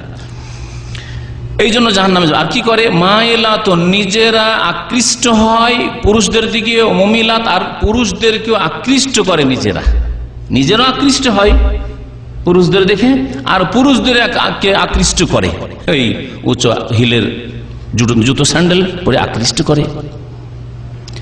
ওই রকমই খোপা উঁচা করে রেখে, অথবা পিছন দিকে বেশ উঁচা করে রেখে, আর অতিরিক্ত চুল অথবা বেশ কিছু আর কিছু চুলের মতো সেগুলি দিয়ে একবারে বড় করে খোপা বেঁধে কি করে? মুমিলাত, অন্যকে আকৃষ্ট করে। রউসুহুন্না কাসনেমাতিল বুখতিল মাইলা, তাদের মাথার খোপা বখতি উটের চূড়ার মতো। নবী করিম সাল্লাল্লাহু আলাইহি ওয়াসাল্লাম বলছেন বখতি উটের চূড়া আমাদের দেশের ষাঁড়ের চূড়ার মতো। ষাঁড়ের চূড়া দেখেছেন, যখন ষাঁড় আটে তখন কি করে? হ্যাঁ, দলতে থাকে, এই দিকে ওই দিকে ওই দিকে ওই দিকে। হ্যাঁ, তো মহিলারা যখন হাঁটে আর মাথার চুলের খোপা যদি ওইরকম থাকে তো এই দিকে ওই দিকে হচ্ছে, অথবা স্যান্ডেল জুতাগুলি যে একবারে উঁচা হিলের, আর এই একবার এইদিকে একবার ওই দিকে হচ্ছে, এইদিকে ইঙ্গিত করেছেন আজকাল বাস্তবে কিয়ামতের লক্ষণ। এবং নবী করিম এইসব জাহান্নামীকে দেখেননি, বলছেন লাম আরাহামা, আমার যুগে ওইসব জাহান্নামীকে দেখিনি। তারপরে কি বলছেন নবী করিম সাল্লাল্লাহু আলাইহি ওয়াসাল্লাম? এটা ভবিষ্যৎবাণী হইল যে এই দুই শ্রেণীর জাহান্নামী হবে যাদেরকে আমি আমার জীবনে দেখিনি, পরে আসবে তারা, এই জাহান্নামীরা। এক শ্রেণীর মহিলারা, আরেক শ্রেণীর হচ্ছে নেতারা, জালেম নেতারা। লা ইয়াদখুলুনাল জান্নাহ, এরা জান্নাতে দাখিল হবে না, জান্নাত যেতে পারবে না এরা। ওয়ালা ইয়াজিদুনা রিহাহা, এমনকি জান্নাতের সুগন্ধি পর্যন্ত পাবে না। অথচ জান্নাতের সুগন্ধি জান্নাত থেকে 40 বছরের দূরত্ব থেকে পাওয়া যাবে। এত দূর থেকে সুগন্ধি পাওয়া যাবে, তারপরেও এরা জান্নাতের সুগন্ধি পাবে না, জান্নাত থেকে মহরুম থাকবে। আল্লাহ পাক রব্বুল আলামিন আমাদের মহিলাদের হেফাজত করেন, তাদের ইমানের, তাদের আমলের হেফাজত করেন, তাদেরকে হিদায়াত দান করেন। মহিলাদের ক্ষেত্রে আরেকটি মাসলা হচ্ছে যে যেসব মহিলাদের চুল ছোট আছে, খোপা বড় করার জন্য তারা জাল চুল রাখে, হ্যাঁ, কেনা চুল পাওয়া যায়, নকল চুল। এটাকে নবী করিম সাল্লাল্লাহু আলাইহি ওয়াসাল্লাম হারাম করেছেন। সহিহান বুখারী মুসলিম হাদিস রয়েছে, লানা রাসূলুল্লাহ আল ওয়াসিলাতা ওয়াল মুস্তাওসিলা। আল্লাহ রসুল সাল্লাল্লাহু আলাইহি ওয়াসাল্লাম লানত করেছেন, অভিসম্পাত করেছেন যারা চুলের সাথে জড়ায়, নিজের অথবা অন্যের জড়িয়ে দেয়, নিজে জড়ায় অথবা অন্যকে সাজিয়ে দেয়। হয়তো নিজে করে না মা, কিন্তু মেয়েকে সাজাবার সময় অথবা বোনকে, ছোট বোনকে সাজাবার সময় তার চুলে আরো চুল লাগিয়ে, নকল চুল লাগিয়ে বেশ বড় করে উঁচা করে খোপা বেঁধে দেয়। লানত করেছেন এই দুই শ্রেণীর মহিলাদের উপর। বুখারী মুসলিমে আরেকটি হাদিস রয়েছে, মুআবিয়া রাদিয়াল্লাহু তাআলা আনহু একবার মদিনায় আসলেন। আসলেন তো থাকতেন কোথায় তিনি? হ্যাঁ, মুআবিয়া রাদিয়াল্লাহু তাআলা আনহু সাহাবী এবং তিনি খলিফা, মদিনা আসলেন একদিন। তাহলে থাকতেন কোথায় বলতে পারেন কেউ? হ্যাঁ, সিরিয়ায় থাকতেন। সিরিয়া তো আজকাল শাম দেশের রাজধানী দামেস্ক। দামেস্ক তার রাজধানী ছিল, রাজধানী তিনি দামেস্কে রেখেছিলেন। দামেস্ক থেকে মদিনা আসলাম, মাকাদিমাল মদিনা, মদিনা এসে বক্তব্য রাখলেন। খলিফাতুল মুসলিমিন, আমিরুল মুমিনিন বক্তব্য রাখলেন। ওয়া আখরাজা কুব্বাতাম মিন শার, আর চুলের একটা গোছা হাতে নিলেন এবং দেখালেন।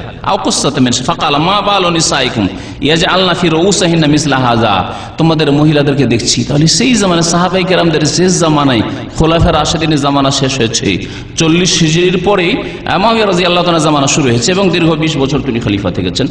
সেই জামানায় তাহলে 40 থেকে 60-এর মধ্যে এই জামানার ঘটনা। ওই জামানায় কিছু মহিলারা এই চুল, নকল চুল ব্যবহার করা শুরু করেছিল। বলছেন, মা বালু নিসাইকুম, হে মদিনার মানুষরা, তোমাদের মহিলাদের দেখছি যে ইয়াজআলনা ফি রউসিহিন্না মিসলা হাযা, মাথায় এই ধরনের চুলের গুচ্ছ দিয়ে, জাল চুল দিয়ে বা চুলকে বড় করে দেখাচ্ছে, ধোঁকা দিচ্ছে। সামিআতু রাসূলুল্লাহ সাল্লাল্লাহু আলাইহি ওয়াসাল্লাম, আমি রাসূলুল্লাহ সাল্লাল্লাহু আলাইহি ওয়াসাল্লামের কাছে বলতে শুনেছি, মা মিন ইমরাতিন তাজালু ফি রাসিহা শা'রা মিন শা'রি গায়রিহা, কোন মহিলা যদি নিজের চুলের সাথে অন্যের চুল লাগিয়ে জালিয়াতি করে, নকল চুল লাগিয়ে অন্যের চুল লাগিয়ে বড় করে, তাহলে এর উপর লানত রয়েছে, আল্লাহ পাক রব্বুল আলামিনের লানত রয়েছে। আর একটি মাসলা মহিলাদের জিনতের ক্ষেত্রে, তা হচ্ছে নিষিদ্ধ। কিছু আছে আদেশ করা হয়েছে জিনতের ক্ষেত্রে, কিছু হচ্ছে নিষিদ্ধ। আর তা হচ্ছে এই যে ভ্রুগুরু আজকাল কি করে, এখানে কি বলে বিউটি পার্লার, তাই না? এই বিউটি পার্লারে গিয়ে আজকাল মুসলিম মহিলারা কাফেরদের সাদৃশ্যতা অবলম্বন করে চুলের কাটিং এর ক্ষেত্রে, আর এই ভ্রুগুলিকে নুচে নুচে নুচে উঠিয়ে একবারে চিকন করা শুরু করার ক্ষেত্রে, বা উঠিয়ে ফেলা বা চিকন করা শুরু করা, সবগুলি হারাম, জায়েজ নয়। এবং এর ওপরও লানত রয়েছে। নবী করিম সাল্লাল্লাহু আলাইহি সাল্লামের এই মর্মে হাদিস শোনাই, লানত আছে। এবং এটি হচ্ছে শয়তানের প্রতিজ্ঞা। শয়তান, ইবলিস শয়তানকে যখন আল্লাহ পাক রব্বুল আলামিন আদমকে সেজদা না করার কারণে জান্নাত থেকে বিতাড়িত করে দিলেন, বের করে দিলেন, তখন আল্লাহ পাকের কাছে ছাড় কিছু নিয়েছিল। তার মধ্যে একটি ছাড় ছিল যে, আল্লাহ তুমি আমাকে ক্ষমতা দাও, লা উগাইয়িরান্না ওয়ালা আমুরান্না ফালা ইউগাইয়িরুন্না খালকাল্লাহ, আমি এই আদম সন্তানকে, যে আদমের কারণে আমাকে চিরকালে জাহান্নামে আর বিতাড়িত মরদুদ হইতে হইল, অভিশপ্ত হইতে হইল, আমি এই মানব জাতি আদম সন্তানকে আদেশ করব, মানে ওয়াসওয়াসা দেব, কুমন্ত্রণা দেব, শিক্ষা দেব, ফালা ইউগাইয়িরুন্না খালকাল্লাহ, সুতরাং তারা আল্লাহর সৃষ্টিতে তারা বিকৃতি ঘটাবে। তাহলে এই যে ভুরু চিকন করা অথবা চুল কেটে রাখা, যেগুলি শরীয়তে জায়েজ নাই, অথবা নখ বড় রাখা, এগুলি হচ্ছে আল্লাহ পাকের সৃষ্টিকে এমনভাবে বিকৃত করা বা পরিবর্তন করা যা আল্লাহ পাক হারাম করেছেন। এবং শয়তানের গোলামি করা, ইবলিস ওই বুড়া শয়তান যে বসে আছে তার সিংহাসন নিয়ে কোনো সমুদ্রে মহাসাগরে, ওর হচ্ছে গোলামি করা, ওর পূজা করা। সহিহ বুখারীতে হাদিস রয়েছে, আব্দুল্লাহ বিন মাসউদ রাদিয়াল্লাহু তাআলা আনহু থেকে বর্ণিত, তিনি বলেছেন লান আল্লাহুল ওয়াশিমাতা ওয়াল মুস্তাওশিমা। মহিলাদের ক্ষেত্রে আরেকটি হারাম হচ্ছে যে উল্কি চিহ্ন লাগানো। বুঝেন উল্কি চিহ্ন লাগানো? হিন্দু মহিলারা লাগায়। আজকাল ফিলিপাইনি পুরুষদেরকেও দেখা যায় হাতে এই দাগ থাকে, কালো দাগ, সুরমার মতো রং দিয়ে বিভিন্ন শরীরে বিভিন্ন অঙ্গ প্রত্যঙ্গে থাকে তাদের দাগ। এটা হারাম, এর উপর লানত করা হয়েছে। নবী করিম সাল্লাল্লাহু আলাইহি ওয়াসাল্লাম থেকে বর্ণনা করেছে লান আল্লাহুল ওয়াশিমাতা ওয়াল মুস্তাওশিমা, আল্লাহ পাক লানত করেছেন ওই সব মহিলাদের উপর, কারণ ওই জামানায় মহিলারা করত, আজকাল পুরুষরা শুরু করেছে। পুরুষদের জন্য জায়েজ, তাদের উপর লানত রয়েছে, আল্লাহ পাকের অভিসম্পাত রয়েছে। যারা ওই উল্কি চিহ্ন লাগায় অথবা নিজের জন্য অথবা অন্যকে লাগিয়ে দেয়, ওয়াল মুস্তাওশিমা, তাদের উপর লানত রয়েছে। ওয়ান নামেসা ওয়াল মুতানাম্মিসাত, আর ওই সব মহিলাদের উপর যারা ভুরুকে চিকন করে, ভুরুকে শুরু করে, ভুরু উঠিয়ে উঠিয়ে, তাদের উপর লানত করেছেন। ওয়াল মুতাফাল্লিজাত লিল হুসন, এবং দাঁতের সৌন্দর্য বাড়ানোর জন্য দাঁতকে ক্ষয় করে করে দাঁতকে চিকন করে শুরু করে, তাদের উপরও লানত করেছেন আল্লাহ পাক। আল মুগায়্যিরাত খালকাল্লাহ আযজা ওয়া জাল্লা, যারা আল্লাহ পাকের সৃষ্টিতে পরিবর্তন নিয়ে আসে। সুম্মা কাল, তারপরে আব্দুল্লাহ বিন মাসউদ রাদিয়াল্লাহু তাআলা আনহু বলেন আলা আলানু মাল্লানা রাসূলুল্লাহ সাল্লাল্লাহু আলাইহি ওয়াসাল্লাম, আমি কি লানত করব না? আমিও লানত করব, অভিশাপ করব, বদদুয়া দেব ওই সব লোকদেরকে যাদেরকে লানত করেছেন, অভিশাপ দিয়েছেন রাসূলুল্লাহ সাল্লাল্লাহু আলাইহি ওয়াসাল্লাম। ওয়া হুয়া ফি কিতাবিল্লাহ আযজা, এবং এই বিষয়টি আল্লাহ পাকের কিতাবে মওজুদ রয়েছে। আল্লাহ পাকের কিতাবে মওজুদ রয়েছে মানে আল্লাহ পাকের কিতাব মানে কি? কোরআন হয়।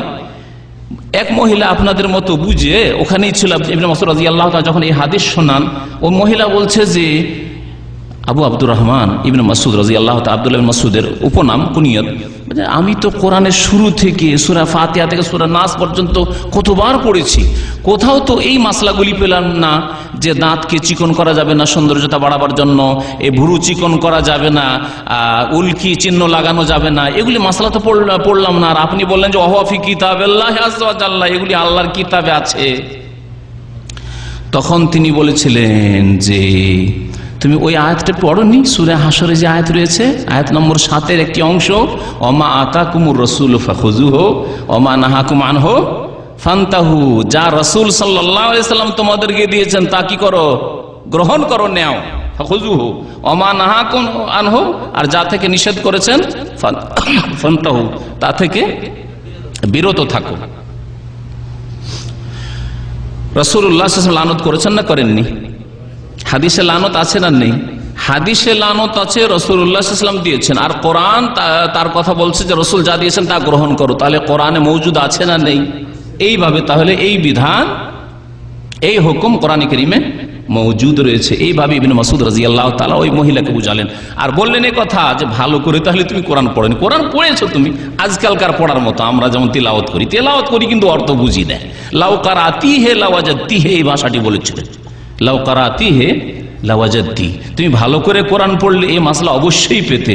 আমা কারাতে কাউলাল্লাহি আযজা ওয়া জাল্লা, আল্লাহ পাকের এই বাণী পড়োনি, ওমা আতাকুমুর রাসূলু ফাখুযুহু ওমা নাহাকুম আনহু ফান্তাহু, যা রসুল দিয়েছেন তা গ্রহণ করো, আর যা থেকে নিষেধ করেছেন তা থেকে বিরত রাখো। রাসূলুল্লাহ সাল্লাল্লাহু আলাইহি ওয়াসাল্লাম নিষেধ করেছেন এই ভুরু চিকন করতে এবং উল্কি চিহ্ন লাগাতে, আর যেসব মাসাইলগুলি বললাম এগুলি করতে নিষেধ করেছেন। সুতরাং এই কথা কোরআনে কারীমে মওজুদ রয়েছে।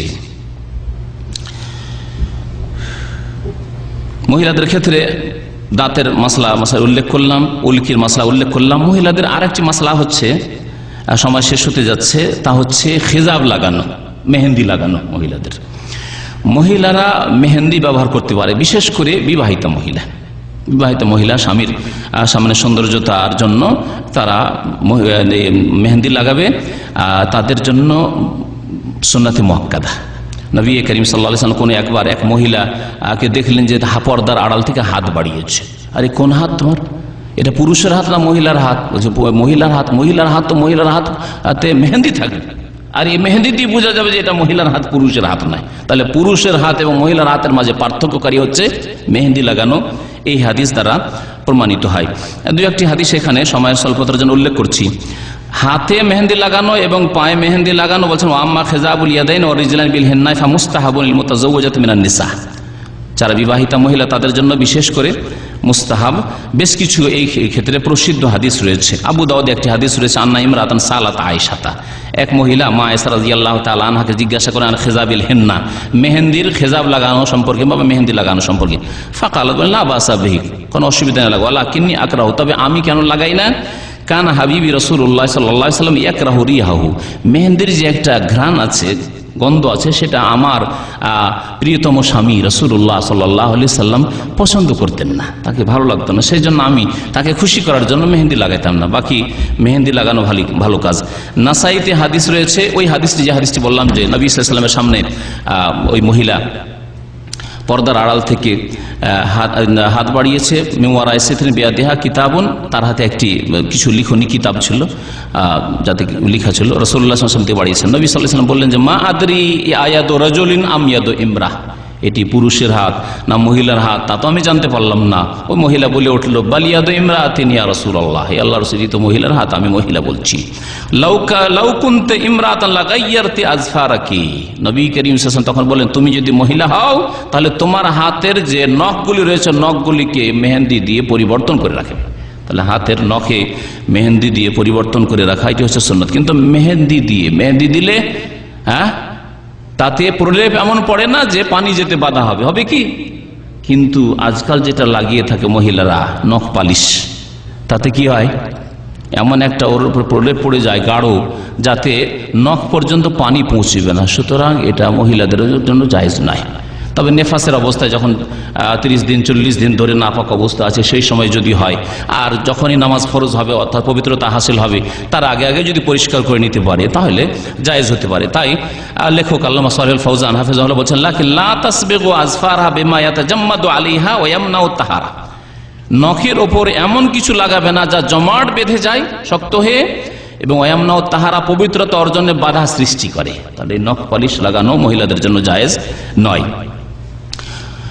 মহিলাদের এইরকমই চুলে খেজাব লাগানো, পুরুষদের দাড়িতে খেজাব লাগানোর মাসলা জানা আছে, যদি দাড়ি সাদা হয় তাহলে, আর সেই খেজাব কালো খেজাব নয়, বরং মেহেন্দির খেজাব লাগাতে হবে, ওর সাথে কাতাম মিক্স করে লাগানো যেতে পারে, যাতে ব্রাউন বাদামি হবে, কিন্তু কালো করা জায়েজ নয়। মহিলাদের ক্ষেত্রে ওই রকমই, ফাইন কানা শাইবান, যদি মহিলাদের চুল সাদা হয়ে যায়, ফাইন্নাহা তাসবিগু বিগাইরিস সাওয়াদ, তাহলে মেহেন্দি লাগাবে কিন্তু কালো নয়। কালো মেহেন্দি হয় না, মেহেন্দির রং আসলে কালো না, কিন্তু আজকাল আশ্চর্য লাগে, বাজার নাকি কালো মেহেন্দি পাওয়া যায়, নাম মেহেন্দি কিন্তু আসলে সেটা মেহেন্দি না, বরং অন্য কিছু। কারণ নবী করিম সাল্লাল্লাহু আলাইহি ওয়াসাল্লাম উমুমে নাহি সাল্লাল্লাহু আলাইহি ওয়াসাল্লাম আনিস সাবগি বিস সাওয়াদ, নবী সাল্লাল্লাহু আলাইহি ওয়াসাল্লাম যখন জান্নাবুহু সাওয়াদ, বা যেসব হাদিস রয়েছে কালো দিয়ে রঙানো, চুল রঙানো সম্পর্কে, সেটা পুরুষের ক্ষেত্রে যেমন প্রযোজ্য তেমনি নারীদের ক্ষেত্রে প্রযোজ্য। ইমাম নববী রাহমাতুল্লাহ রিয়াজুস সালেহিনে একটি অধ্যায় কায়েম করেছেন, রিয়াজুস সালেহিন বাংলা আপনাদের কাছে আছে, সেই জন্য বিশেষ করে উল্লেখ করে দিচ্ছি। তিনি বলছেন, বাবু নাহির রাজুলি ওয়াল মারআতি আন খিজাবি শারিহিমা বিস সাওয়াদি, এই অধ্যায় হচ্ছে যে পুরুষ হোক অথবা নারী হোক, চুলে মেহেন্দি লাগানো, কালো খেজাব লাগানো, কালো খেজাব লাগানো জায়েজ নয়, নিষেধ রয়েছে। এইরকমই আরো তার আরেকটি কিতাব রয়েছে, ওয়ালা ফারকা ফিল মানে মিনাল খিজাবিস সাওয়াদ বাইনা রাজুলি ওয়াল মারআতি হাযা মাযহাবুনা, পুরুষ হোক অথবা নারী হোক উভয়ের ক্ষেত্রে কালো রং দিয়ে চুল রঙানো জায়েজ নয়, বরং এটা নিষেধ রয়েছে নবী করিম সাল্লাল্লাহু আলাইহি সাল্লামের পক্ষ থেকে।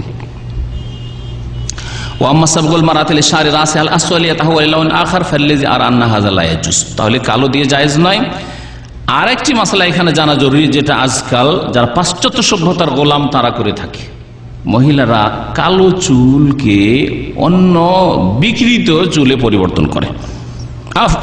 কি চুল বলছে ওটাকে? ইউরোপিয়ান চুল বানাবে, লাল চুল বানাবে, এটা হারাম। কারণ নবী করিম সাল্লাল্লাহু আলাইহি ওয়াসাল্লাম কাফেরদের সাদৃশ্যতা হারাম করেছে।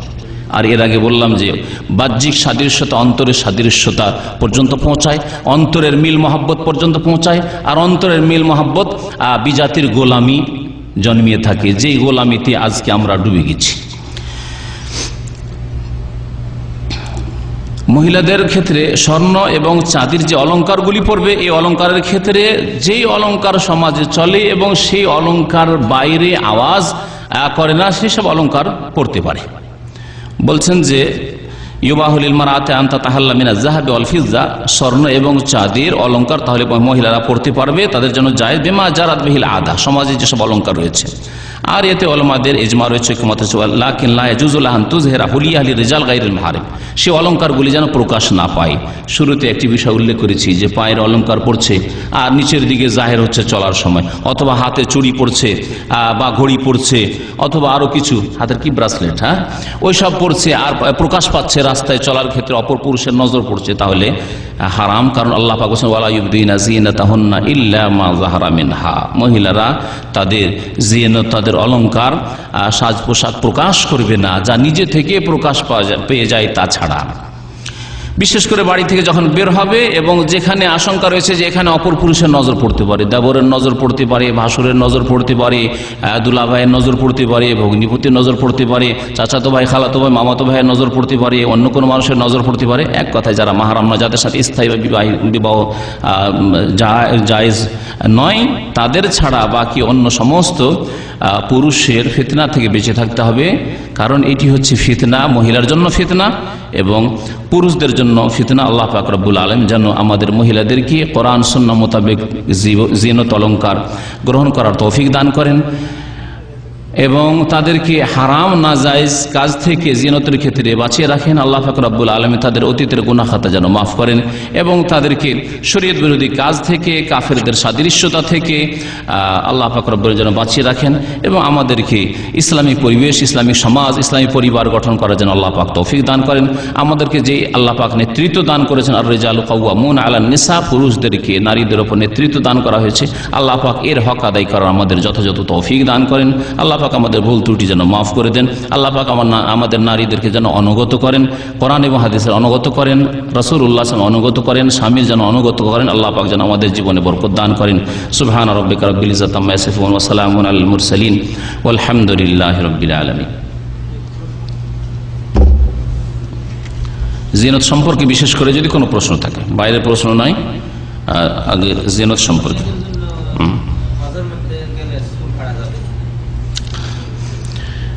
হজের মধ্যে চুল কাটা সম্পর্কে, হজের মধ্যে চুল কতটা কাটা যাবে? হ্যাঁ হ্যাঁ কতটা? নবী করিম সাল্লাল্লাহু আলাইহি সাল্লামের হাদিসে রয়েছে কাদরু আনমুলা। আনমুলা বলা হয় এই যে হাতের আঙ্গুলের জোড়গুলি রয়েছে, এই যে জোড়গুলি রয়েছে এতটা করে কাটবে, এটা শুধু জায়েজ। আর তা হজ উমরায়, হ্যাঁ মহিলারা এই সামান্য চুল কাটার কথা বলা হয়েছে। আর হজে গেল আর হজে গিয়ে এখান থেকে কেটে চলে আসলো আর ইউরোপিয়ান সেজে চলে আসলো, সেটা জায়েজ না। জি, তাদের পরিমাণ বলা হয়েছে।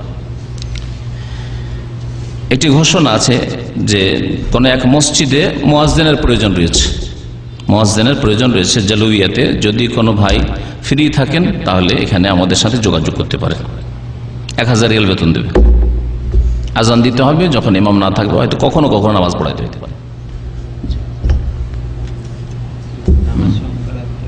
নামাজ সংক্রান্ত পরে যদি সময় থাকে তো, এটাও নামাজের অলংকারের মশলা। হ্যাঁ অলংকারের মশলা জিজ্ঞেস করেন আগে।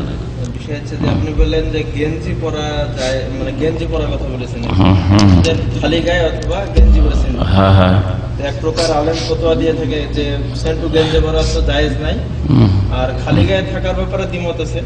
সেন্টু গেঞ্জি সম্পর্কে আপনি কি বলতেছেন? এছাড়াও না থাকে, এটা একটা বলি। প্রথম কথা গেঞ্জি সম্পর্কে, সেন্টু গেঞ্জি কি কাফেরদের সাদৃশ্যতা নয়। সেন্টু গেঞ্জি একটা লেবাস, আর অসম্পূর্ণ লেবাস কিন্তু অসম্পূর্ণ লেবাস। কারণ এই দিয়ে নামাজ পড়া জায়েজ নয়, কারণ নবী করিম সাল্লাল্লাহু আলাইহি ওয়াসাল্লাম কাঁধ করে নামাজ পড়তে নিষেধ করেছেন। লা ইউসাল্লি রাজুলু আলা ফি সাওবিল আওয়াহিদ লাইসা আলা আতিকিহি মিনহু শাই, কোন পুরুষ লোক যেন এমন ভাবে নামাজ না পড়ে যে তার কাঁধের উপর কোনো কাপড় নেই। তাহলে বোঝা গেল যে সেন্টু গেঞ্জিতে কাঁধের উপর কাপড় নেই, কাঁধ খোলা, তো এই অবস্থায় নামাজ পড়া জায়েজ নয়। সুতরাং এমন লেবাস সাধারণত মুসলিম পরবে না, বলতে পারি যে এটা ভালো পোশাক নয়, মানে মুস্তাহাব পোশাক নয়। ওর চাইতে মুস্তাহাব হচ্ছে হাফ গেঞ্জি, ফুল গেঞ্জি, এগুলি কিন্তু জায়েজ, কারণ এটা কাফেরদের সাদৃশ্যতা নয়, সুতরাং জায়েজ। আর অনেক জায়েজ কাজ ভালো মানুষরা পছন্দ করেন না। আমি জীবনেও সেন্টু গেঞ্জি পছন্দ করি না, আমার জন্য, আমার ছেলেমেয়ের জন্য। আর আমার বাবা এত শক্ত ছিলেন, মুন্সি মানুষ হওয়া সত্ত্বেও, যে গেঞ্জি যদি আমার এক ভাই কোনো একবার নিজে থেকে, আমার একটা ছোট ভাই গেঞ্জি একটা নিয়ে চলে এসছে, সেন্টু গেঞ্জি নিয়ে চলে, শখ হয়েছে একটা সেন্টু গেঞ্জি পরবো, নিয়ে এসছে। সেন্টু গেঞ্জিটা জানতে পেরে আমার আব্বা নিয়ে গিয়ে চুলাতে পুড়িয়ে দিয়েছিল, চুলাতে পুড়িয়েছিল।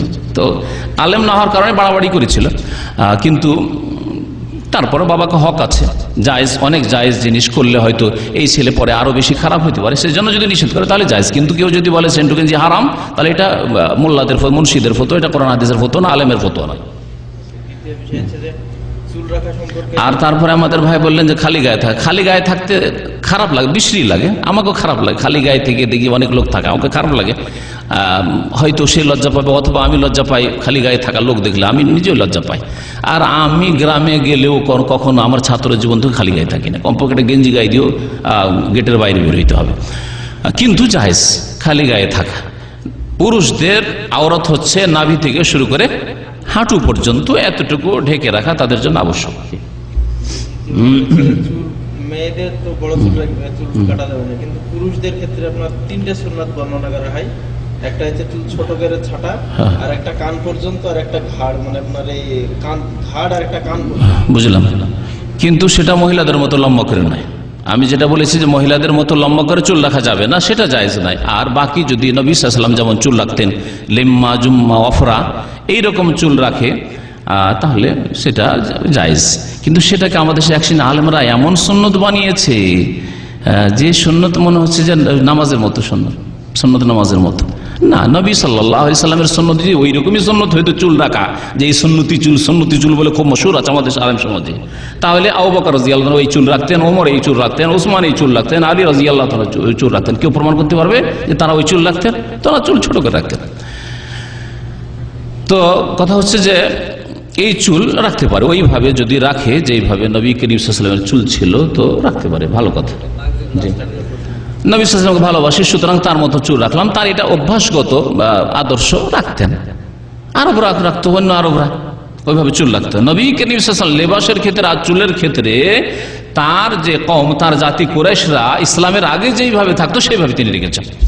এমন কোন দলিল প্রমাণ কারো কাছে আছে যে নবী সাল্লাল্লাহু আলাইহি ওয়াসাল্লাম ইসলাম ওহী আসার আগে তার চুলের ধরন অন্যরকম ছিল, আর যখন নবুয়ত আসলো আর ইসলাম আসলো, কোরআন নাযিল হওয়া শুরু হলো, তখন তিনি চুল পরিবর্তন করেনি? এমনটা আছে কি?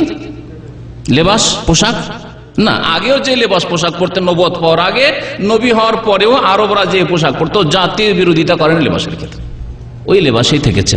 আর ওই লেবাস ঢিলা ঢালা ছিল, উলঙ্গ, পশ্চিমাদের মতো উলঙ্গ লেবাস ছিল না, যে যেখানে আপত্তিকর বিষয় ছিল।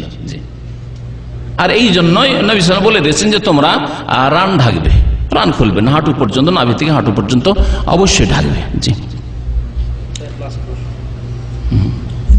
শাড়ি এবং ব্লাউজ পরে বাঙালি মেয়েরা যে পরিবারে একসঙ্গে বাস করে, এক্ষেত্রে আপনার স্বামী ছাড়া কি বাপ মা বা যাদের কাছে, যাদের সঙ্গে বিবাহ হারাম, এদের কাছে শাড়ি ব্লাউজ পরে যেতে পারে? যেমন বলা হয়েছে, এই উত্তর হয়ে গেছে, এর উত্তর বলেছে আলোচনার মধ্যে। পেট বেরিয়ে যায়, হ্যাঁ, অসুবিধা নেই। জি, জায়েজ আছে। বাবার সামনে, আপন ভাইয়ের সামনে পেট ফিট খোলা জায়েজ আছে। জি, এটা প্রশ্ন। বাবার সামনে, মাহারামদের সামনে, মাহারাম কিন্তু স্বামী নাই, তাদের সামনে মহিলারা নাভি থেকে শুরু করে হাঁটু পর্যন্ত এটা খুলবে না। আর স্তনের বিষয়টা রয়েছে, সেটা খুলবে না।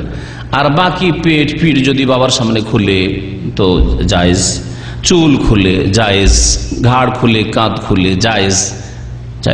জি,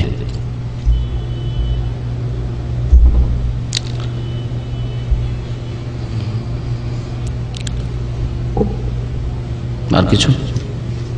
নামাজের প্রশ্ন না, সবুজ পাগড়ি যারা পরে, পাকিস্তানের বেরেলবিরা অথবা ভারতের পরে, দেওবন্দের পরে সবুজ পাগড়ি যেটা পরে, এটা এসছে ওই সবুজ গম্বুজ থেকে। কারণ নবী সাল্লাল্লাহু আলাইহি ওয়াসাল্লাম কবর পরে যে সবুজ গম্বুজ আছে, আর এরা কবর পূজা করে, সুতরাং তাদের মাথার পাগড়িটাও যেন ওই নবী সাল্লাল্লাহু আলাইহি ওয়াসাল্লামের কবর উপরে যে সবুজ গম্বুজে খাজরা আছে, হ্যাঁ, এই গম্বুজে খাজরা যেন সবুজ হয়, এইখান থেকে তারা নিয়েছে আসলে। হ্যাঁ, এই শিরকি আকীদায় কেন আছে? জি, নবী করিম সাল্লাল্লাহু আলাইহি ওয়াসাল্লাম ইমামাতুন সাউদা আছে, কালো পাগড়ি পরেছেন মক্কা বিজয়ের বছর অথবা কোনো সময়, এরকম আছে।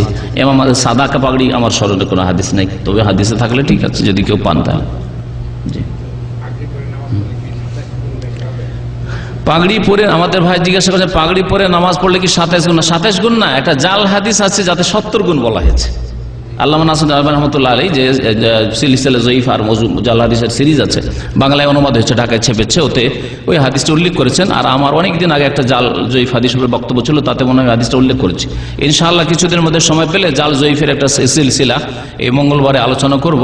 তাতে ওই জাল জয়ীফগুলি যেগুলির উপর আমল আছে, যার মধ্যে একটা হচ্ছে পাগড়ি পরে নামাজের সময় এসে পাগড়ি বাঁধলো, পাগড়িটা বাঁধলো এই শর্ষিনা বা চরমনের পরে মনে হয়, তাই না?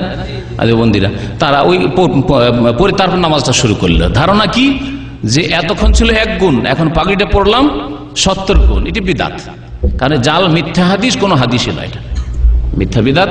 এমামা ক্যাম্পে যে আমাদের আব্দুল হক ভাই ইমাম ছিলেন, এখনো আছে বেচারা, তো ও সরসিনা মুরিদ ছিল। তো প্রথম দিকে আমি প্রথম যখন বক্তব্য করতে যাই, বেশি 1-2 মাস 4 মাস তো ওটা করেছে, লম্বা করে সাপের মতো পড়ে আছে দেখছি পাগড়ি। আরে বাপরে, এর উপরে ওই যে সামনে যে জায়নামাজ আছে ইমাম সাহেবের, তারপরে ওটাকে যখন একামতের সময় হলো একটা বাঁধলো জুত করে, আর বাঁধার পরে তারপরে নামাজটা শুরু করলো, আর দিল শেষখানে মোনাজাত।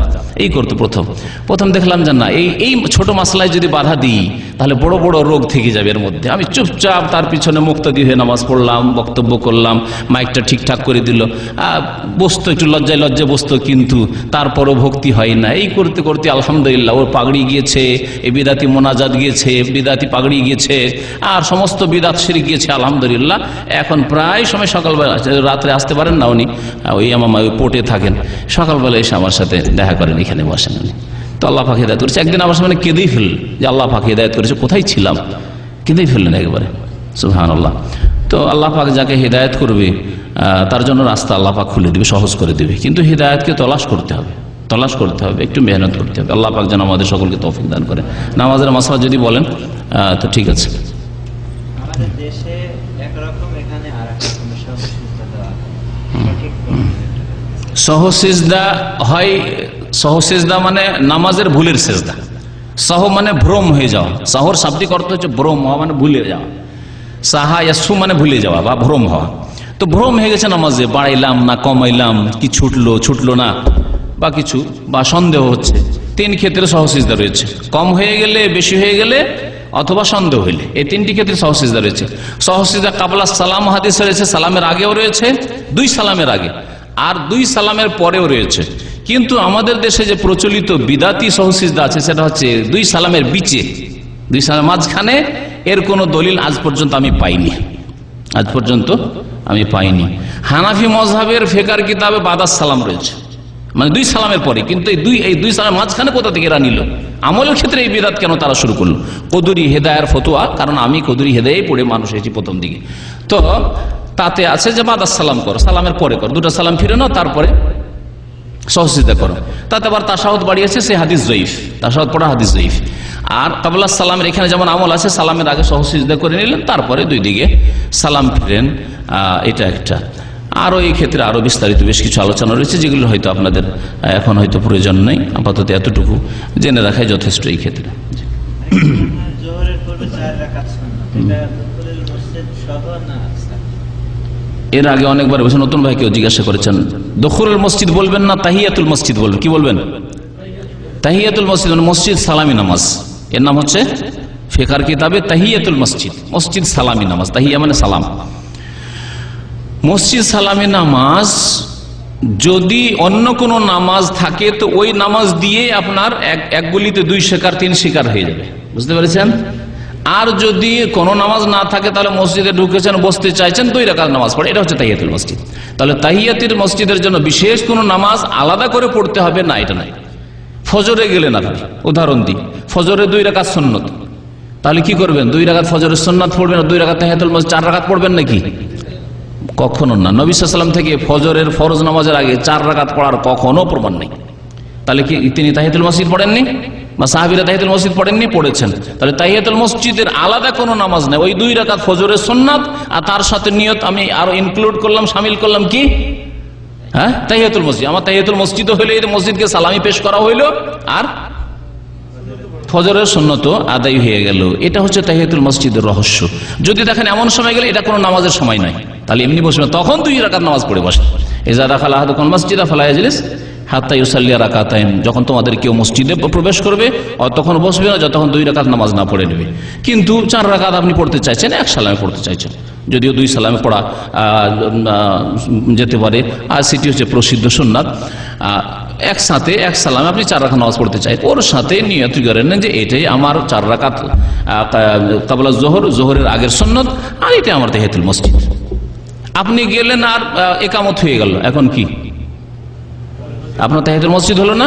ফরজ নামাজের নিয়ত এটা আমার ফরজ নামাজ, আর এই দিয়ে আরেকটা আমি স্বীকার করলাম, এইগুলি দিয়ে আরেকটা স্বীকার করলাম, সেটা হচ্ছে এটা আমার তাহিয়াতুল মসজিদ। এই হচ্ছে তাহিয়াতুল মসজিদের অর্থ। জি, আশা করি স্পষ্ট। সাল্লাল্লাহু আলা নবিয়িনা মুহাম্মদ ওয়া আলা আলিহি ওয়া সাহবিহি আজমাইন।